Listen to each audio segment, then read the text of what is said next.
Hello viewers, நம்ம இப்போ பார்க்க போகிற ரெசிபி என்னன்னு பார்த்தீங்கன்னா பஞ்சாபி லெமன் சிக்கன். இதுக்கு தேவையான பொருட்கள்: சிக்கன் 1/2 கிலோ, கொத்தமல்லி நறுக்குனது 1 கப்பு, பச்சை மிளகாய் 3, வெங்காயம் 1, இஞ்சி பூண்டு விழுது 2 டேபிள் ஸ்பூன், எலுமிச்சஞ்சாறு 3 டேபிள் ஸ்பூன், சர்க்கரை 1/2 டீஸ்பூன், தயிர் 1 கப்பு, மிளகுத்தூள் 2 டீஸ்பூன், சாட் மசாலா 1 டீஸ்பூன், உப்பு தேவையான அளவு, ஃப்ரெஷ் க்ரீம் 2 டேபிள் ஸ்பூன், எண்ணெய் தேவையான அளவு.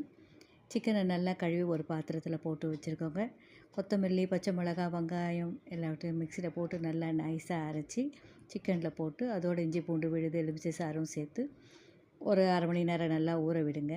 1/2 மணி நேரம் ஊறின பிறகு அதோட 1/2 கப்பு தயிர், மிளகு பொடி, சாட் மசாலா, உப்பு, 1/2 டீஸ்பூன் சர்க்கரையும் சேர்த்து நல்லா மேலும் ஒரு 15 நிமிஷம் ஊற வைங்க.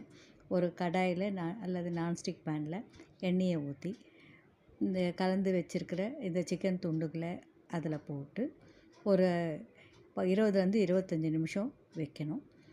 இது அடுப்பு அந்த டைமில் சிம்மில் தான் இருக்கணும், இல்லைன்னா அடி பிடிச்சிக்கும். அப்பப்போ லேசாக திருப்பி விடுங்க.